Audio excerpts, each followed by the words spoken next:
한번 따라해 주시겠습니까? 예수님 앞에서 가장 큰 인생. 할렐루야. 사랑하는 성도님들, 인류 역사상 가장 위대한 인물을 어떤 사람이라고 뽑으십니까? 사실 이 질문은 굉장히 어렵습니다. 왜냐하면 위대하다라고 이야기를 할 때 그 기준이 저마다 다 다르기 때문입니다. 인류 역사에는 쟁쟁한 인물들이 굉장히 많았습니다. 알렉산더도 있고, 소크라테스도 있고, 세종대왕도 있고, 에디슨도 있고. 그런데 이 수많은 인물 중에서 가장 위대한 인물이 누구입니까? 우리는 누구를 뽑아야 합니까? 어떻게 뽑아야 합니까? 이거 굉장히 어렵습니다. 왜냐하면은 뽑는 기준이 다 달라요. 누구는 누구 때문에 이것을 뽑고, 누구는 누구 때문에 저 사람을 뽑고. 그런데 오늘 예수님을 보면은 조금도 망설이지 않으십니다. 하나님께서 만드신 사람 중에 누가 가장 위대하냐? 인생 중에 어떤 인생이 가장 뛰어나냐? 가장 칭찬받아 마땅하냐? 이 질문 앞에서 예수님은 조금도 망설이지 않고 한 사람을 딱 뽑아내시는데 그것이 누구냐면 세례 요한입니다. 우리 누가복음 7장 28절 예수님께서 세례 요한을 어떻게 말씀하시는지 한번 읽어보도록 하겠습니다. 함께 읽겠습니다. 시작. 내가 너희에게 말하노니 여자가 낳은 자 중에 요한보다 큰 자가 없도다. 예수님 말씀하십니다. 분명히 헷갈려 하지도 않으시고 누구를 뽑을까 망설여 하지도 않으십니다. 여자가 낳은 자 중에 요한보다 큰 자가 없도다. 사랑하는 성도님들, 오늘 우리는 세례 요한이라는 인물을 살펴보려고 합니다. 왜 살펴봅니까? 그리스도인은 하나님 앞에서 칭찬받아야 하는 사람이기 때문입니다. 할렐루야. 그리스도인은 하나님 앞에서 인정받아야 하는 사람들이기 때문입니다. 우리는 예수님을 믿어서 구원받은 인생들이 되었습니다. 믿으십니까? 우리는 예수를 알았고 예수를 믿어서 지옥에서 천국으로 옮겨진 인생입니다. 이런 구원받은 우리는 이 세상을 어떻게 살아가야 합니까? 우리에게 주어진 100년이라는 시간을 우리는 무엇을 쫓기 위해서 살아야 합니까? 세상의 인정을 받는 것이 우리 삶의 목표입니까? 세상 속에서 한자리 하고 안전하게 살아가는 것이 우리 삶의 목표입니까? 저는 오늘 예배가 여러분 가운데 한 가지 소망을 주기를 원합니다. 오늘 예배가 여러분 가운데 한 가지 기준을 주기를 원합니다. 그것이 무엇이냐면 하나님, 저의 인생은 하나님께 칭찬받는 인생이 되게 하소서. 이런 소망이 여러분 가운데 있기를 바랍니다. 하나님, 저의 인생은 하나님께서 인정하시는 인생이 되게 하소서. 그래서 세례 요한을 살펴봅니다. 그의 가치와 그의 기준, 그가 살아가는 모습, 예수님 앞에서 어떻게 섰는지, 말씀 앞에서 어떻게 자기를 하는지, 그것을 보면서 여러분 안에도 세례 요한 같은 기준과 가치가 있기를, 그렇게 생겨나기를 예수님의 이름으로 축복합니다. 잠깐 세례 요한이 어떤 인생이었는지 말씀을 통해서 살펴보려고 합니다. 세례 요한의 부모는 나이가 굉장히 많았습니다. 보통 성경은 누구의 나이가 많다 적다 이런 얘기 잘 하지 않습니다. 왜냐하면 그런 것까지 다 적기에는 성경이 너무 얇아요. 누구가 몇 세고 누구가 나이가 많고 누구가 적고 이런 거 다 적다 보면 성경이 너무 두꺼워지기 때문에 누구의 나이까지 그렇게 세세하게 기록하지는 않습니다. 그런데 세례 요한의 부모는 하나님께서 굳이 성경에 기록해 놓으십니다. 우리 누가복음 1장 7절 함께 읽어보도록 하겠습니다. 함께 읽겠습니다. 시작. 엘리사벳이 잉태를 못하므로 그들에게 자식이 없고 두 사람의 나이가 많더라. 분명히 그들에게 나이가 많더라 기록을 해놓습니다. 성경이 그들의 나이를 기록하는 이유가 무엇입니까? 세례 요한의 탄생 자체가 기적이었다는 거예요. 아이를 베기에는 그 부모의 나이가 너무나도 많았다는 거예요. 무슨 말이에요? 만약 하나님께서 세례 요한을 돕지 않았다면 세례 요한은 이 땅에 나올 수도 없었다. 만약 하나님께서 세례 요한을 인도하고 계획하지 않으셨다면 세례 요한은 이 땅에 존재할 수도 없었다. 이 이야기를 하는 거예요. 세례요한의 부모는 나이가 굉장히 많았습니다. 그래서 우리는 한 가지 사실을 유추할 수가 있는데 그것이 무엇이냐면 아마도 세례요한은 유년기의 대부분을 고아로 보냈을 가능성이 굉장히 큽니다. 나이가 많았기에 아마 일찍 하늘나라로 갔을 것입니다. 그래서 그런지 세례요한이 살아가는 환경, 세례요한이 자라나는 환경도 그렇게 평범하지가 않습니다. 우리 마태복음 3장 3절부터 4절까지 말씀 한번 읽어보도록 하겠습니다. 시작. 그는 선지자 이사야를 통하여 말씀하신 자라. 일러스되 광야에 외치는 자의 소리가 있어 이르되 너희는 주의 길을 준비하라. 그가 오실 길을 곧게 하라 하였느니라. 이 요한은 낙타털 옷을 입고 허리에 가죽띠를 띠고 음식은 메뚜기와 석청이었더라. 세례 요한이 생활하는 곳은 어디였습니까? 광야였습니다. 세례 요한은 어떤 음식을 먹었습니까? 메뚜기와 석청을 먹고 다녔습니다. 이게 무슨 이야기를 하는 거예요? 세례 요한은 마땅한 집이 따로 없었다는 거예요. 그리고 세례 요한은 배가 고프면 길거리에 떨어져 있는 음식들을 먹으면서 살아갔다는 거예요. 세례 요한의 인생을 잠깐 살펴보면 그의 인생은 쉬운 게 하나도 없습니다. 태어나는 순간부터 자라나는 순간, 그리고 생활을 하는 모든 순간이 쉽지가 않습니다. 굉장히 어려워요. 그런데 이런 세례 요한에게도 기회가 옵니다. 우리 말씀 한 구절 더 찾아보겠습니다. 마태복음 3장 5절과 6절입니다. 세례 요한에게 어떤 기회가 왔는지 함께 읽겠습니다. 시작.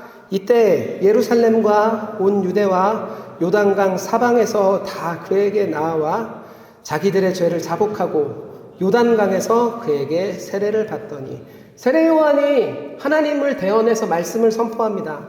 하나님의 때가 가까워 왔느니라 회개하라. 그런데 하나님께서 이 세례 요한의 말이 흩어지지 않게 하십니다. 그 말이 땅에 떨어지지 않게 하시고 열매 맺게 하십니다. 그래서 어떻게 됩니까? 그 말을 듣고 사람들이 세례 요한 중심으로 모여들기 시작합니다. 그리고 세례 요한의 말을 듣고 진정으로 회개하기 시작합니다. 수많은 사람들이 세례를 받고 하나님의 자녀답게 살고 싶다는 소망을 꿈꾸기 시작합니다. 참 어렵게 살았었는데, 참 힘들게 살았었는데 세례 요한은 드디어 이스라엘 안에서 가장 주목받는 인물이 됩니다. 그런데 그 기간이 굉장히 짧아요. 그 기간이 엄청나게 짧습니다. 왜 짧습니까? 예수님께서 나타나셨기 때문입니다.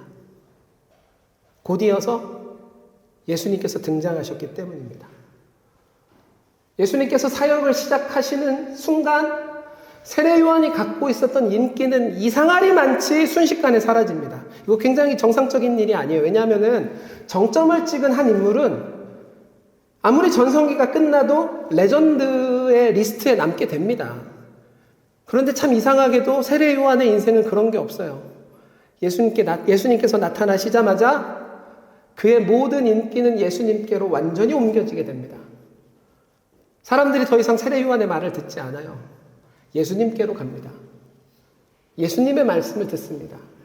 예수님을 중심으로 모이기 시작합니다. 심지어 어떤 일이 벌어지냐면 세례 요한이 직접 가르쳤었던 직계 제자들도 세례 요한을 떠나서 예수님에게로 가는 거예요. 어떤 일이 있었는지 우리 요한복음 1장 35절과 36절 한번 읽어보겠습니다. 함께 읽겠습니다. 시작. 요한이 자기 제자 중 두 사람과 함께 섰다가 예수께서 건의심을 보고 말하되 보라 하나님의 어린 양이로다. 두 제자가 그의 말을 듣고 예수를 따르거든. 37절 다시 읽어볼게요. 두 제자가 세례 요한의 그 두 제자가 그의 말을 듣고 예수를 따르거든. 인기도 사라지고 이름도 사라지고 몰려 있었던 수많은 사람들도 사라지고 심지어 직계 제자들도 배우기를 포기하고 예수님에게 다 넘어갑니다. 이런 사건들을 겪고 있는 세례 요한의 마음은 어땠을까요? 드디어 참 힘들게 살았었는데 드디어 하나님께서 나에게도 빛을 주시나? 드디어 하나님께서도 나에게 소망을 주시나?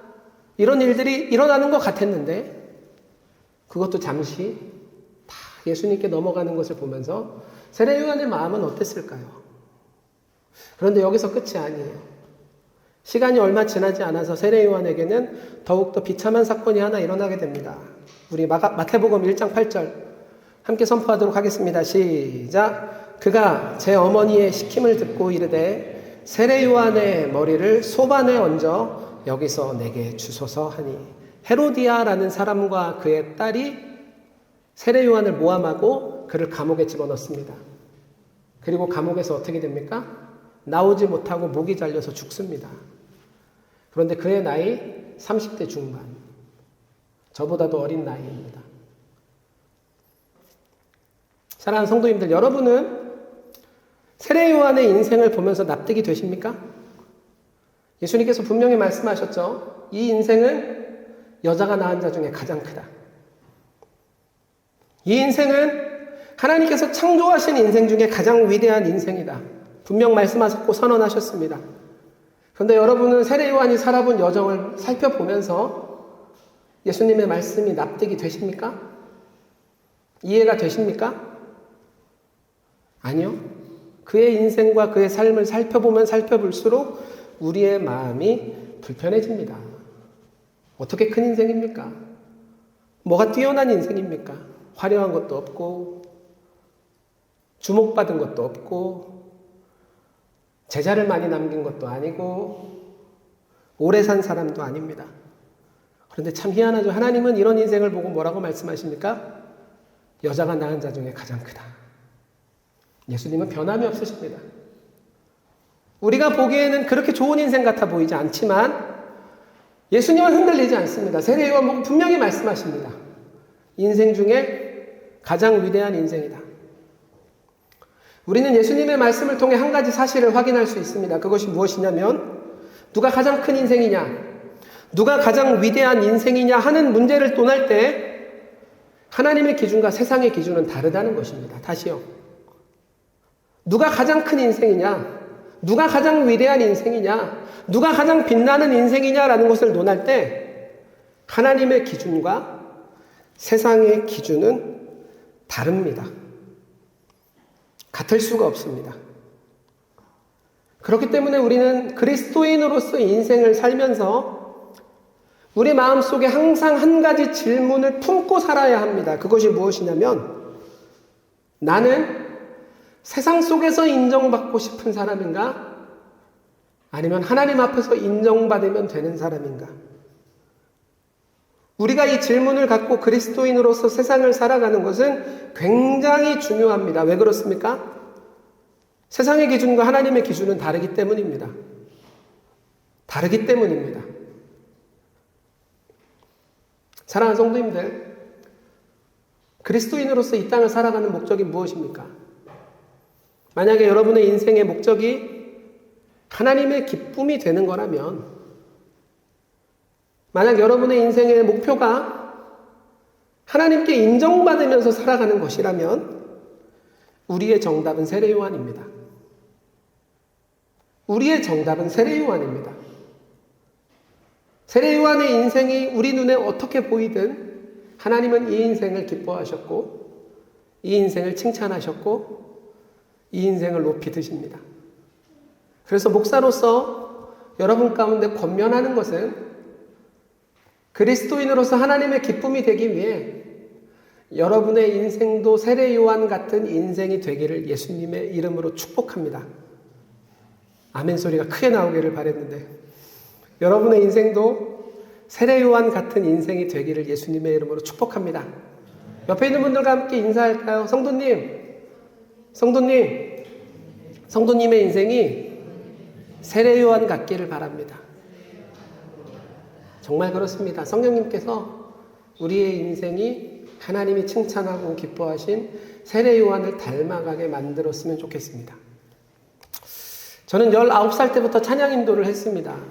그리고 24살 때쯤 됐을 때는 찬양 인도를 굉장히 익숙하게, 좀 원숙하게 할 수 있게 되었습니다. 그런데 제가 24살이 되던 해에 새내기, 20살이 찬양 인도를 하겠다고 새롭게 이제 발탁이 된 거예요. 그리고 저는 그 친구를 보면서 다짐을 합니다. 처음이니까 진짜 어렵겠지. 처음이니까 뭐가 뭔지도 모르고 그냥 이렇게 시간 때우다가 내려와서 스스로 힘들어 하겠지. 찬양 인도가 끝나면 내가 가서 위로해줘야겠다. 찬양 인도가 끝나면 내가 가서 선배로서 보듬어줘야겠다. 이렇게 생각을 했습니다. 그런데 웬걸 찬양이 끝나고 그렇게 뜨거웠던 예배가 없었습니다. 찬양이 끝나고 성도들 안에서 그렇게 울음이 넘치고 그렇게 하나님을 향한 경배가 넘치고 예배가 충만하게 일했었던 적이 없었습니다. 그리고 20살 새 친구는 내려와서 사람들 중심에 서게 됐고 사람들이 칭찬하고 사람들이 격려하고 사람들이 축하하는 분위기로 막 이렇게 가기 시작했습니다. 그런데 그 중에 한 사람 24살 노재영만큼은 그것을 보면서 칭찬을 해줄 수가 없는 거예요. 그것을 보면서 무슨 위로입니까? 그 사람이 더 잘했는데 칭찬을 해줄 수가 없는 거예요. 저도 잘 알고 있었습니다. 목사님한테 많이 배웠거든요. 24살 노재영이. 네 자리는 하나님께서 주신 자리다. 하나님께서 세우신 자리다. 하나님께서 허락하지 않고 하나님께서 인도하지 않았다면 노재영 너 찬양인도 못한다. 그러므로 하나님만 보고 하나님께만 영광 돌리는 찬양인도자가 되라. 저도 잘 알고 있었습니다. 그런데 질투에 휩싸이니 사명이고 뭐고 부르심이고 뭐고 마음이 주체가 안 되는 거예요. 사랑하는 성도님들, 이런 일들은 우리 인생 가운데 빈번합니다. 아니라고 생각하십니까? 이런 일들은 세례요한 같은 일, 24살 노재영 같은 일은 우리 신앙생활 속에서 우리 인생 속에서 굉장히 빈번합니다. 어느 날 문득 나를 대체할 수 있는 사람이 나타나서 나는 마치 투명인간처럼 되어버리는 것. 그래서 나는 이제 그림자처럼 남고 그 사람이 부각되기 시작하는 것. 우리 인생에는 이런 경우가 굉장히 많습니다. 그래서 우리는 이 순간 앞에서 무엇을 해야 하는 거예요? 그리스도인이잖아요. 하나님의 백성이잖아요. 세상 사람이면 화를 내고 내가 있을 자리가 아니구나 하고 나가면 되는데 우리 하나님이 세우신 사람이고 하나님께서 부르신 사람이잖아요. 이 순간 앞에서 우리는 무엇을 선택해야 되는 거예요? 어떤 결정을 내려야 하는 것입니까? 그래서 세례 요한이 했던 결정이 굉장히 중요합니다. 예수님 때문에 모든 것이 날아가고 모든 것이 사라지는 순간 하나님께서 칭찬하신, 예수님께서 칭찬하신 세례 요한은 어떤 행동을 하였는가? 어떤 믿음을 보였는가? 어떤 태도를 가졌고 어떤 고백을 했는가? 그것을 아는 것이 우리 가운데 굉장히 중요합니다. 왜냐하면 예수님 말씀하셨잖아요. 여자가 낳은 자 중에 가장 큰 자다. 그러면 뭐가 달라도 다를 것 아닙니까? 그렇죠? 우리는 화를 내고 우리는 감당이 안 되고 우리는 주체가 안 돼도 예수님이 칭찬한 인생만큼은 무엇이 다를 거 아닙니까? 이 순간 앞에서 세례 요한이 무엇을 하는지 오늘 본문 27절 한번 읽어보도록 하겠습니다. 오늘 본문 27절 함께 읽겠습니다. 시작. 요한이 대답하여 이르되 만일 하늘에서 주신 바 아니면 사람이 아무것도 받을 수 없느니라. 여러분만 한번 읽어보겠습니다. 시작.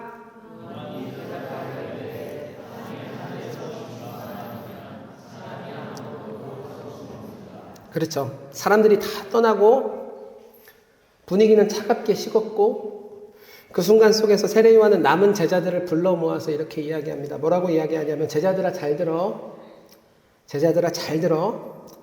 사람은 하나님께서 허락하신 만큼만 성적을 낼 수 있는 거야. 하나님께서 허락하지 않으시면 아무리 노력해도 안 되는 거야. 아무리 애를 써도 하나님의 허락이 없으면 넘어갈 수가 없는 거야. 하나님께서 허락하신 만큼만, 하나님께서 결정하신 만큼만 사용되는 것이 우리의 인생이고 우리는 그렇게 살아가야 하는 거야.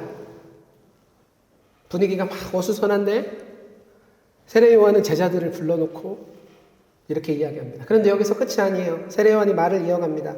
28절 우리 함께 선포해 보도록 하겠습니다. 28절 함께 읽겠습니다. 시작. 내가 말한 바 나는 그리스도가 아니요 그의 앞에 보내심을 받은 자라고 한 것을 증거할 자는 너희니라. 말이 조금 어려운데 여러분 다시 한번 읽으면서 내용을 파악하셨으면 좋겠습니다. 여러분 먼저 읽겠습니다. 시작. 그의 앞에 보내심을 받은 자라고 한 것을 증언할 자는 너희니라. 계속해서 말을 이어갑니다. 제자들아, 만약에 기대했다면 미안해. 제자들아, 만약에 너희가 기대했다면 미안해. 나는 너희가 생각하는 사람이 아니다. 나는 그리스도가 아니다. 나는 그리스도를 준비하는 인생이다. 나는 그리스도를 맞이하는 인생이다.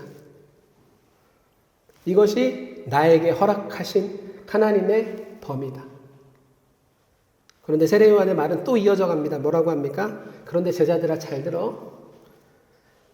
나는 너희도 나처럼 살기를 원해. 세례 요한의 결론이에요. 제자들아 잘 들어. 나는 너희의 인생도 나처럼 되기를 원해. 나를 높이는 인생 말고 예수님을 높이는 인생이 되거라. 나를 준비하는 인생 말고 예수님을 준비하는 인생이 되거라. 사랑하는 성도님들, 사람의 크기는 무엇으로 결정된다고 생각하십니까?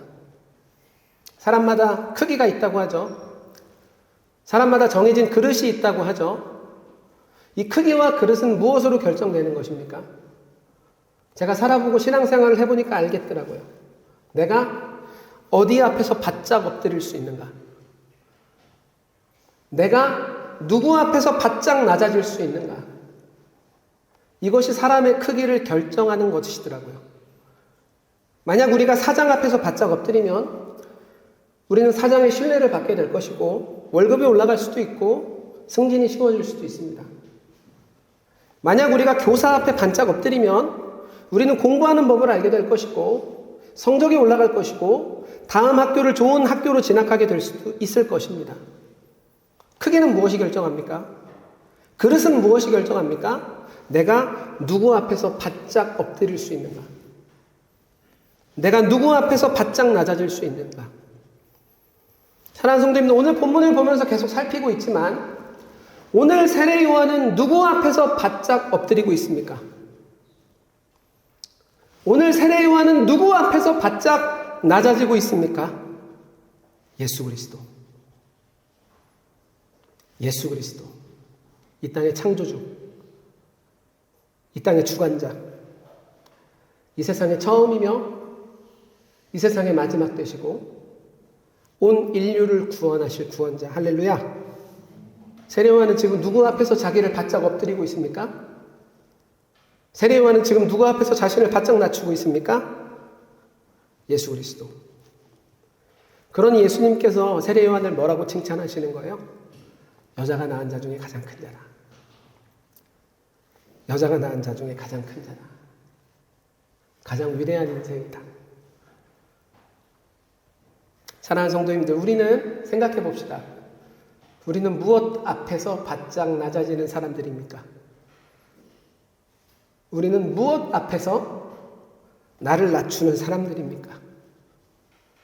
만약 우리가 예수를 믿어 내 인생의 천국을 약속받은 인생이 되었다면, 만약 내가 성령님과 동행하면서 하나님의 나라를 세워가는 예수님의 제자가 된 것이 확실하다면 오늘 본문을 통해 우리는 용기를 얻기 원합니다. 오늘 본문을 통해서 우리는 새로운 각오를 하기를 원합니다. 그것이 무엇이냐면 우리가 하나님의 자녀가 맞다면 시시하게 돈 앞에서 엎드리지 맙시다. 시시하게 세상이 말하는 권력 앞에서 엎드리지 맙시다. 세상 속에서 살아가는 시간이 많다 보니까 돈이 커 보입니까? 권력이 커 보입니까? 아니요. 우리 하나님이 가장 크십니다. 할렐루야. 우리 하나님이 가장 높으십니다. 할렐루야.